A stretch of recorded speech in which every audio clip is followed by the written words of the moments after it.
Jemi në studio në transmetimin ton të fundjavës në Weekend Lovers për të folur sot për një serial që po bën namin sidomos javën e fundit, jo vetëm në rrjetet sociale, por ka arritur deri të flitet për të edhe në Parlamentin Britanik. Vetëm ditën e djeshme u bë virale një video e kryeministrit britanik teksa ju drejtohej deputetëve që duhet të shikonin serialin me 4 pjesë Adolescence, që është në fakt një serial që prek tema shumë afër nesh për hir të vërtetës. Adolescence është një mini serial britanik kriminalistik i 2025-s, krijuar nga Jack Thorne dhe Stephen Graham, drejtuar nga Philip Barantini. Seriali trajton historinë e Jamie Miller, një djalë 13 vjeçar i akuzuar për vrasjen e shoqes së tij të klasës, Katie Leonard. Seriali eksploron ndikimin e rrjeteve sociale, subkulturave toksike në sjelljen e të rinjve, duke theksuar rreziqet e radikalizmit online dhe mizogjinisë. Gjithashtu tregon se si ky 13 vjeçar ndikohet nga figura të diskutueshme në internet, çka çon edhe në pasoja tragjike. Dhe në fakt nuk është i lehtë për tu parë, por është i pamundur për tu injoruar ky serial. Përbëhet nga 4 episode, secili me një gjatësi prej 1 orë. Mënyra e realizimit është komentuar shumë dhe madje është cilësuar si me 5 yje për shkak të mënyrës që është përdorur. Çdo episod është xhiruar me teknikën one shot, një plan sekuencë i vazhdueshëm pa ndërprerje, duke të dhënë gjithë emocionin e mundshëm të dialogjeve fantastike të këtij seriali. Ai ka nxitur diskutime të gjëra mbi ndikimin e rrjeteve sociale dhe kulturës së internetit në sjelljen e të rinjve, dhe për një diskutim më të thellë, sot do të jemi në një intervistë me psikologen Anora Kroj për të folur për ndikimin e këtyre rrjeteve sociale, për presionin shoqëror, për radikalizmin online, problemet e shëndetit mendor të adoleshentëve. Anora, është shumë kënaqësi që të kam në studio. Përshëndetje, mirë se na erdhe. Përshëndetje, kënaqësia është edhe imja. Kemi parë të dyja serialin edhe shkëmbyen paksa ato impresionet e para, por në fakt ishte bërë edhe një analizë në Vanity Fair vetëm pak para se të futeshim tani në intervistë, ku konsiderohej si një serial horror pa psikopat, monstra apo figura të mbinatyrshme. Por në të njëjtën kohë konsiderohet si një serial që të jep jo një grusht në fytyrë, por një breshëri grushtash në fytyrë për gjithë atë çfarë e karakterizon një mashkull në ditët e sotme, një mashkull adoleshent në ditët e sotme.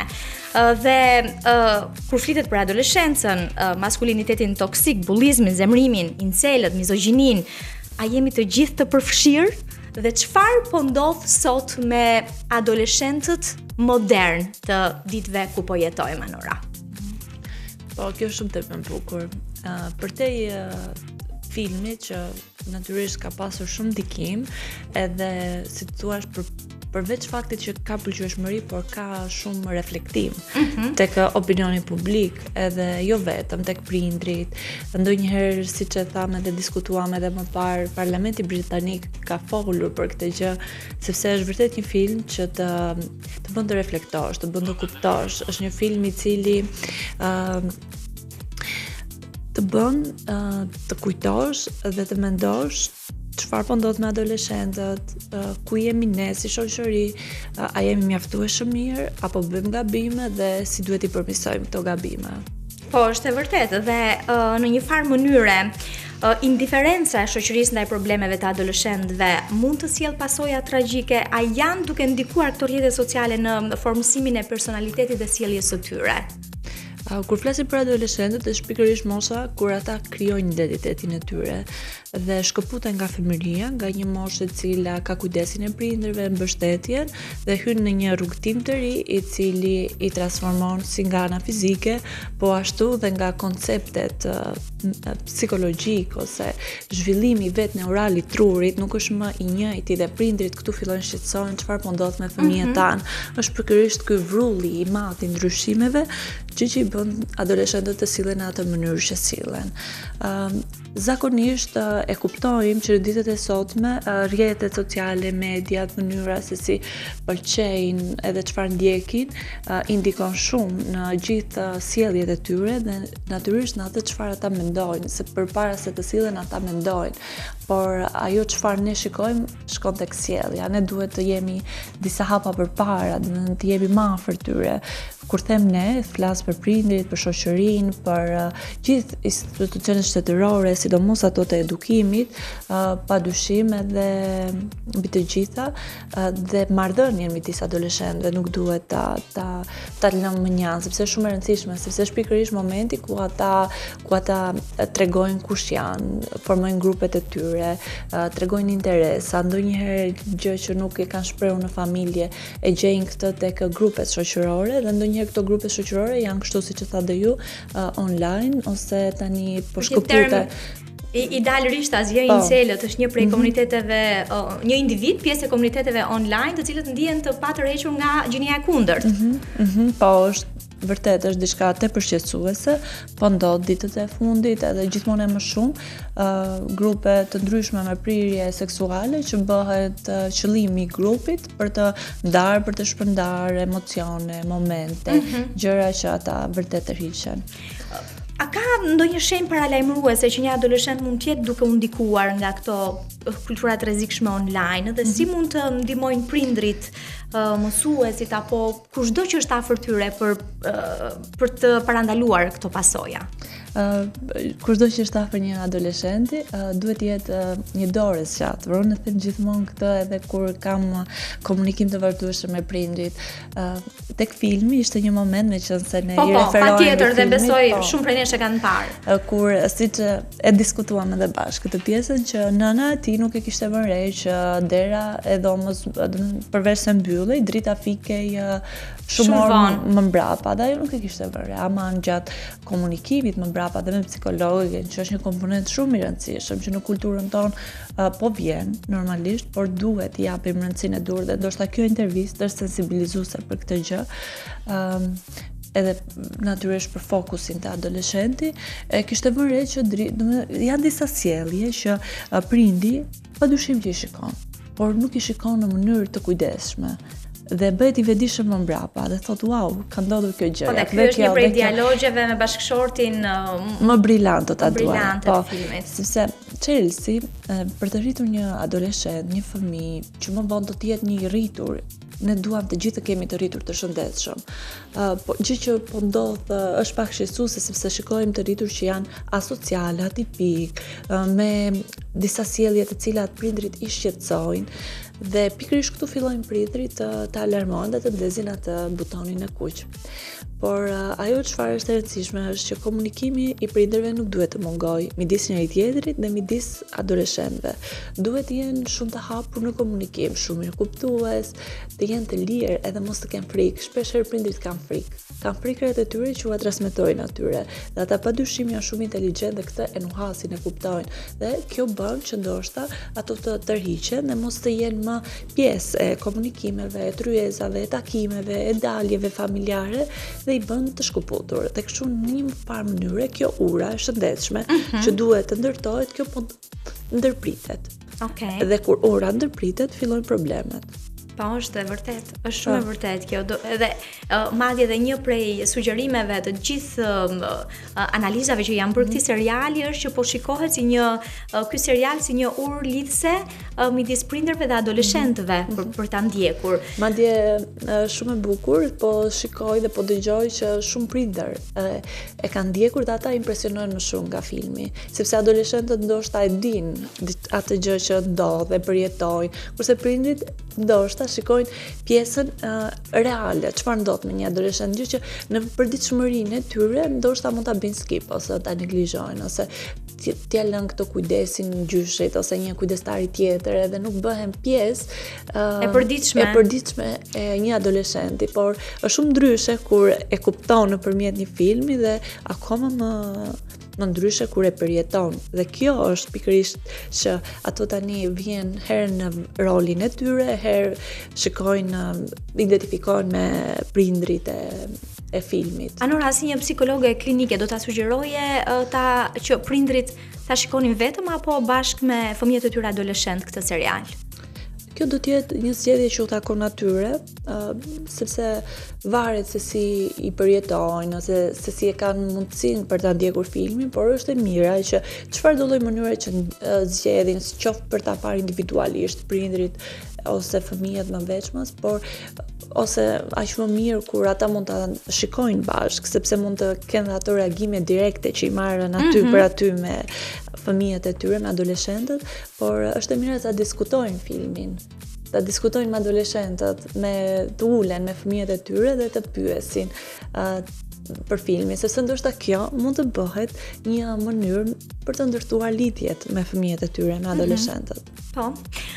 Tani do të ndalemi pak tek i gjithë presioni shoqëror që e shoqëron vijën e filmit, e serialit, i cili tregon se si ky presion nga bashkëmoshatarët dhe normat sociale mund të ndikojnë në vendimet e një adoleshenti. Si ndikon ky presion në shëndetin mendor të tyre? Apo më mirë themi si mund t'i ndihmojmë adoleshentët të zhvillojnë një identitet të shëndetshëm që të mos ndihen të detyruar të përshtaten me këto grupe toksike online?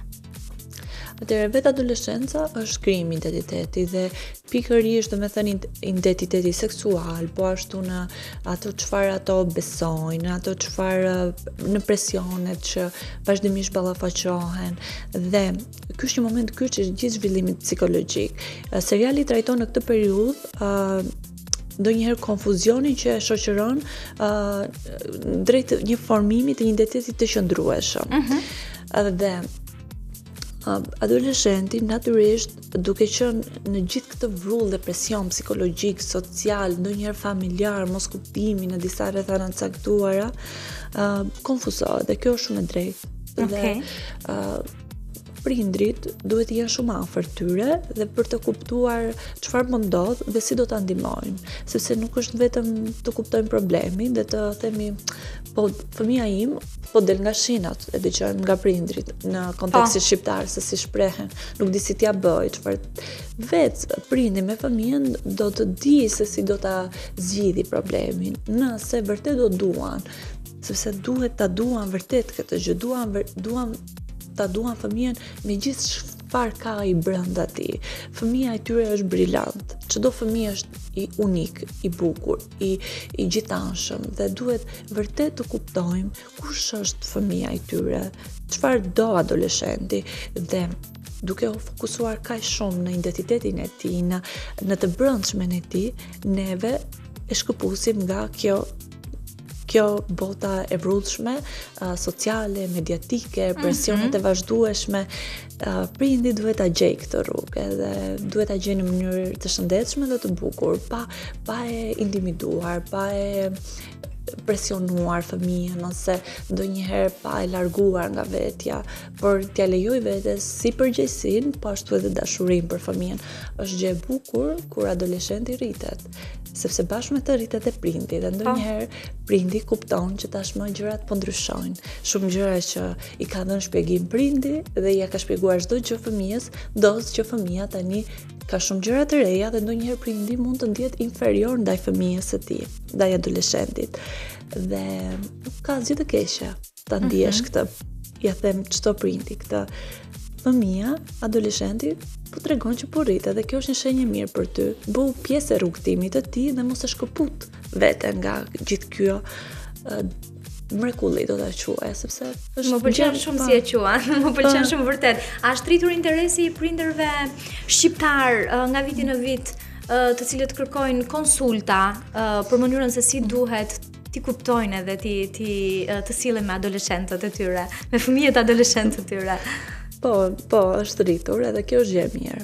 Sepse kjo nuk tregon që kemi adoleshentë të cilët po bëhen më problematik, si ndonjëherë ndodh edhe kjo edhe krijohet një tension social ndonjëherë i panevojshëm. Stigmatizohet shumë. Stigmatizohet, po tamam. Dhe gjithmonë adoleshentët ndoshta edhe vetë prindit ka qenë adoleshent problematik, le ta quajmë kështu, me sjellje të caktuara që i kanë shkaktuar ankth dhe tension familjarëve, prindërve të tyre, kështu do të ndodhi gjithmonë. Kjo është domethënë e pashmangshme. Çdo adoleshent krijon këtë vurbullën domethënë në familje krijon ato tensionet, ndonjëherë ka frikë prindi, ka dyshime, ka moskuptime, ndonjëherë bëhet shkak i konflikteve dhe i gjërave që ndodhin midis prindërve dhe adoleshentëve, por kjo që po ndodh tashmë, që prindrit e duan një qasje të mirë profesionale, terapeutike. Është një gjë shumë e mirë. Është gjë e mirë, sepse tregon që kemi prindër që duan të prindërojnë në mënyrë sa më të shëndetshme dhe sa më shumë të duan të informohen, sa më shumë të duan të dinë se si ta bëjnë këtë gjë. Sepse ndonjëherë është një gjë që nuk dinë ta bëjnë. Dhe, e vërtet, dhe këtë gjë vëmë edhe tek dialogu i dy prindërve të 13 vjeçarit në serial, në fund, të cilët mund ta themi bëhen pishman për mënyrën se si ata kishin prindëruar deri atë moment, kur fillojnë reflektojnë të gjitha veprimet dhe sinjalet në një farë mënyrë që ju kishte dhënë djali i tyre. Seriali trajton dhe idenë një adoleshenti që nuk e kupton plotësisht rëndësinë e veprimeve të tij apo jo. Dhe do doja të dija sa e zakonshme është kjo mungesë ndërgjegjësimit për pasojat mes adoleshentëve. Nuk e kuptojnë sepse nuk ka pasur askush që t'u shpjegoj. Nuk kam pasur askur një të rritur afër tyre që sërish dalim te kur alitse mes prindërve dhe fëmijëve. Ose edhe pjesa e edukimit është e rëndësishme. Kemi pafund lëndë shkencore në shkolla, në gjimnazë, në shkolla. Pastaj është një tjetër temë. Por kemi sa pak flitet për shëndetin emocional, për emocionet. Kemi të rinj që janë sa më shumë po rriten, aq më pak të ndjeshëm po bëhen, sepse nuk janë edukuar me emocionet, me ndjenjat. Të dim se si ta shprehim atë çfarë ne ndjejmë është shumë e rëndësishme, sepse është gjysma e asaj çfarë jemi. Dhe nëse këtë e bëjmë në mënyrë të mirë, të shëndetshme, dim se si ta bëjmë, edukohemi në këtë gjë, këtu është gjë më brillante do ta quaja, sepse ne e kemi shumë më të lehtë ta kuptojmë dhe një adoleshent tjetër përballë një tjetri kur ato bullizohen, ofendohen, nuk duke u trajtuar mirë dhe u njohur mirë emocionet, ato nuk shpërthejnë në mënyrë aq të agresive, të dhunshme, të skajshme, por janë më mirë kuptues. Kjo ndodh sepse emocionet shtypen dhe ndryden. Qysh në familje, më vonë në shkollë dhe në mjedise të ndryshme sociale ku ato ndërveprojnë. Dhe për sa i përket ndërgjegjësimit, duhet të jemi si shoqëri. Të gjithë duhet të jemi së bashku, të kapur dorë për dorë e fort për ta bërë këtë gjë më bukur, më me përkushtim edhe më me përgjegjësi. Sepse duhet të vijë një moment që të gjithë ne si shoqëri të reflektojmë, sepse fëmijët, adoleshentët do jenë të rritur edhe ata do të jenë shoqëria jonë nesër. Edhe nëse duam një shoqëri të shëndetshme, të lumtur, dhe mbi të gjitha një shoqëri e cila do di çfarë do të dojë, sepse adoleshentët është kjo që nuk e din çfarë duan. Kjo është pjesë e zhvillimit të tyre padyshim, sepse ata ndryshe do të quheshin të rritur nëse do ta kishin të ezauruar këtë pjesë, por do shumë ekuilibër të mirë. Ekuilibër emocional, sjellor, e çdo komponenti tjetër që i bën ata të edukohen. Sa mirë do ishte që t'u shpjegohet çfarë ndodh me trurin e tyre neural, si ndryshon. Fëmia ndryshon zhvillimi neurologjik më pas me një adoleshent. Që ata të kuptojnë se si ndoshta edhe vetë të qëndruarit e orëve të tepërta në rrjetet sociale ose konsumimi ndonjëherë i lëndëve të ndryshme narkotike, duhani ose qoftë edhe nikotina, kafja, çdo lëndë si ndryshon në këto rrugët neurale, sepse është shumë ndryshe kur ne e themi dhe ndoshta them në mënyrë shumë të vrasht një adoleshenti, por shumë ndryshe kur ai mund të shpjegojë në një orë edukimin në shkollë kjo pjesa, dhe ai vetë di sohet çfarë ndodh realisht me trupin, me logjikën, me zhvillimin neural dhe ka shumë më të lehtë për ta kuptuar veten. Le t'i ndihmojmë adoleshentët ta kuptojnë veten e tyre. Për të ndalur pak dhe tek disa prej termave që ka trajtuar vetë seriali, që është maskuliniteti toksik, që ne denoncojmë kaq shumë në rrjetet sociale, lind me sa duket me dy bërë të mbyllura në dhomat e gjumit të adoleshentëve normal, pa e ditur prindrit e tyre. Incelët, që siç e përmendëm janë beqarat e pavullnetshëm në thonjza që ndjen të refuzuar nga gratë dhe ushqejnë urrëtie, lindin në internet. Jemi brenda dhimbjes familjes që nuk e dinte, që nuk mund ta imagjinonte. Çfarë roli luajnë këtu prindrit, sistemi arsimor në krijimin e një mjedisi më të sigurt për adoleshentët nga ana psikologjike? Në Irland, për shembull, zëvendës kryeministri ka sugjeruar që ky serial të shfaqet në shkolla për të adresuar çështjet e mizogjinisë dhe maskulinitetit toksik. Po, ne qysh vite më përpara jemi edukuar shumë ndryshe mënyra se si rritet një djalë dhe një vajzë. Dhe që këtu fillon që në gjenes. Çfarë prioritetesh ka një djalë dhe çfarë si të thuash anashkalime i bën një vajzë ose mizogjiniteti në kuptimin që prioriteti me inferioriteti, ky diferencimi që është i dhimbshëm realisht kur ndjehet edhe kur thuhet vërtet ashtu siç vërtet perceptohet. Seksualiteti i adoleshentët kalon përmes periudhave nga pasiguria në konfuzitet. Dhe kur bëhet fjalë për seksualitetin e tyre, në serial shikojmë personazhe që zbulojnë orientimin e tyre seksual. Dhe kjo është ndonjëherë përjetohet me frikë dhe turp nga adoleshentët, sepse ato ndonjëherë kanë vërtet e ndjejnë turp ose frikë për atë çfarë ndjejnë, për ndjenja të cilat janë seksuale, gjë që më parë nuk i kanë përjetuar, është diçka e re. Dhe shpesh herë ata duan ta quajnë, do të thënë e mendojnë, a është normale kjo që më ndodh mua, a më ndodh vetëm mua kjo, dhe prandaj grupimi edhe shkëmbimi midis njëri tjetrit i bën një farë mënyre më të qetë, sepse kuptojnë që janë disa të ngjashëm që i përjetojnë këto emocione dhe kështu është një mënyrë që ata të shkarkohen nga kjo pikpamje. Vlerat, besimet, emocionet, përjetimet janë gjëra që duhet të jenë gjithmonë të trajtuara, të ezauruara, mos të ngelen diçka, një hendek ose një gep i pa trajtuar, sepse do të vijë një moment që ai do të shpërthej dhe do të marrë për masa ndonjëherë të pamenaxhueshme. Po, e vërtet. Dhe për ta përmbyllur, edhe pse kam shumë pyetje në lidhje me këtë temë që është kaq e rëndësishme dhe që është kaq afër nesh, kaq e prekshme për të vërtetës. Seriali ka nxitur diskutime edhe mbi mënyrën se si sistemi i drejtësisë trajton të miturit e akuzuar për krime të rënda, duke krahasuar qasje të ndryshme ligjore në vende të ndryshme. A është sistemi i drejtësisë i pajisur mirë për të trajtuar krimet e kryera nga të mitur paqe? Informacion sa ke edhe në vendin tonë në një farë mënyre për të bërë një krahasim. Unë e di që kemi ekspert ligjor që janë të specializuar për trajtimin e fëmijëve, kemi pjesën e ri e edukimit brenda strukturave që janë të posaçme për ndjekjet kur një i mitur bën një shkelje të caktuar ose procedohet për një veprim i cili ka bazë ligjore.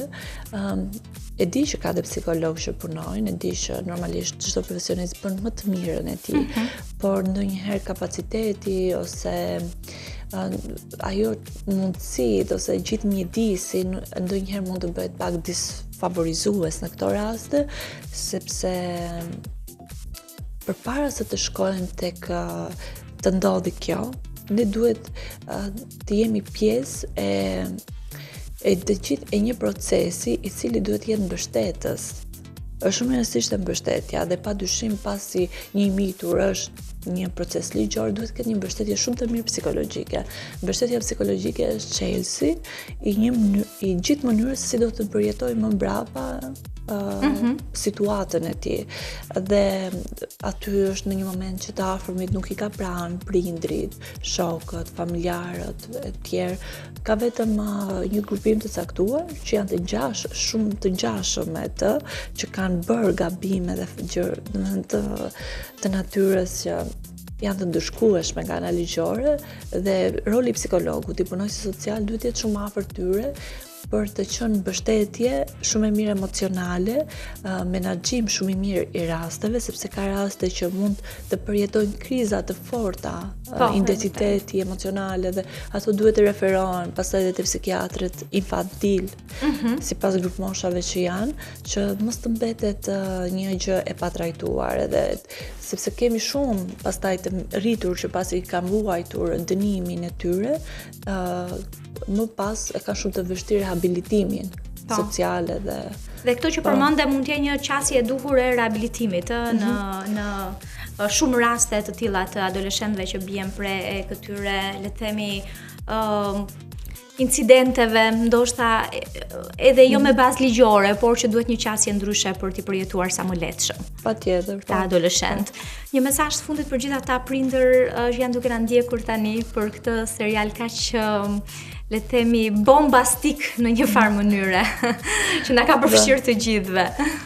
Nëse do ta ndjeqni serialin, duhet ta ndiqni me një liri e cila prindi duhet ta ketë gjithmonë me vete.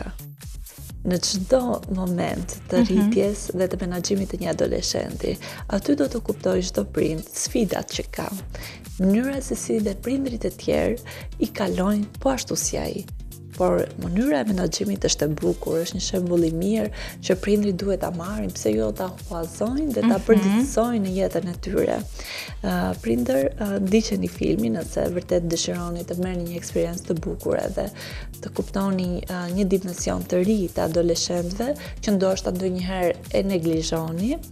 Edhe padyshim mos harroni ta diskutoni këtë me adoleshentët, me fëmijët tuaj, sepse këtu fillon. Madje ndoshta do të ishte mirë që ta shikoni një herë prindrit, pastaj edhe një herë të merrnin fëmijët e tyre për ta parë, për ta diskutuar deri në detaje gjithë ato çfarë trajton seriali Adolescence, që ka nisur prej disa ditësh në Netflix dhe që ka marrë vlerësime të jashtëzakonshme nga kritika në gjithë botën, është konsideruar një nga serialet më të mira të viteve të fundit.